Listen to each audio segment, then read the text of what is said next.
Hello, I'm a whole lot of Glenn, aka Hal Water Fire. This is Hal War News for the 11th day of April 2015, 6015. If you're Freemason, fuck money laundering through the HSBC.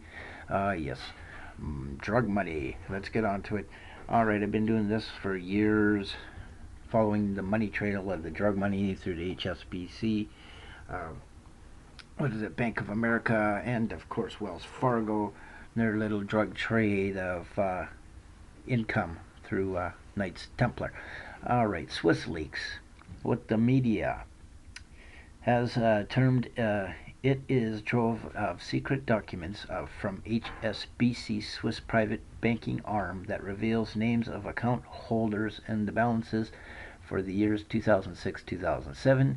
They come from over 200 countries. The total balance is over $100 billion. And that's just for the 1 year, folks. But nowhere has the HSBC Swiss list touched off more rage and political debate than in India. And why is that? Of course, because of the BRICS and all that. Well, we're going to get down to this story, HSBC Bank secret origins to 2611 Mumbai attacks. There you go. Let's get on to this one, folks.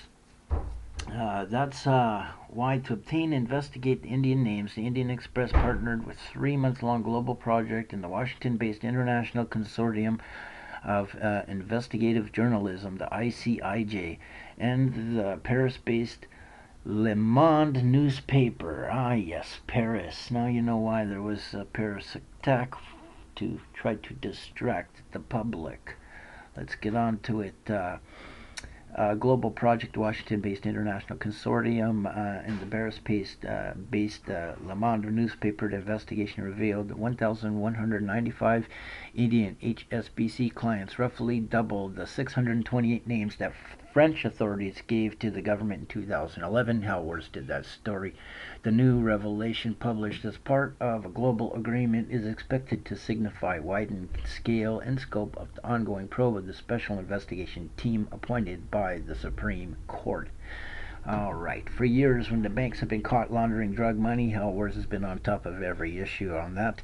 They have claimed that they did not know that they were victims of sneaky drug dealers and a few corrupt employees. Nothing could be further from the truth. Yes, the truth is that considerable portion of the global banking system is explicitly dedicated to handling the enormous volume of cash produced daily by dope traffickers. Yes. If you remember how Wirtz did the map of a trafficking scheme from the CIA a couple years ago, how they transport their people and that around, launder the drug money from the opium fields of Afghanistan, and here we go again. This is a complete map of 2009 CIA drug map trade routes, right from the Golden Triangle. That would be like Laos. What is in the Golden Triangle there? Laos and Thailand and one other country in their Crescent Triangle. You know, all the drug communities, how they launder, how they transport it, what they're transporting: opiates, cocaine, opium, poppy, cocoa, and there you go. East India Company origins. This goes back to the 1700s. You'll get into this. You'll want to read into that because it gets into the Freemasons and the Chinese Empire and the opium trade. And then, of course, the secret role of the secret societies. Let's read that quickly.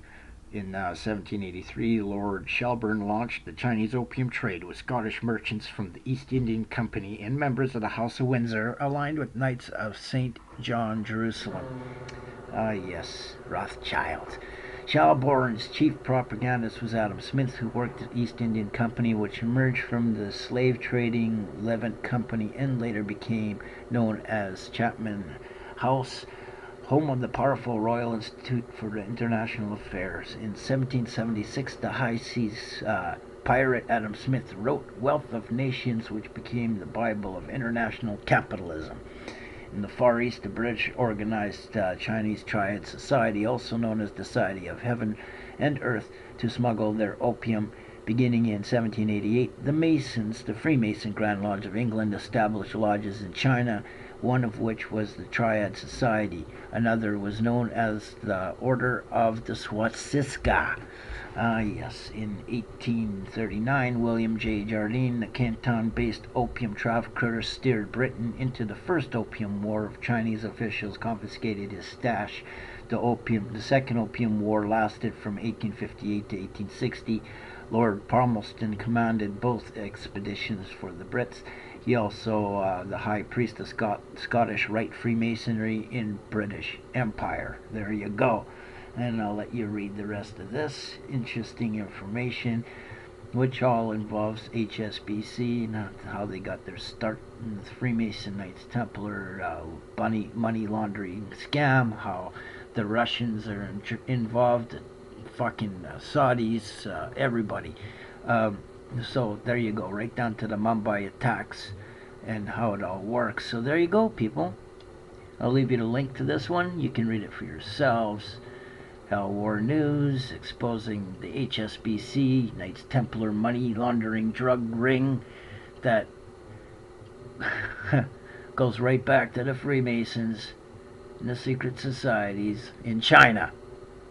I'm out of here.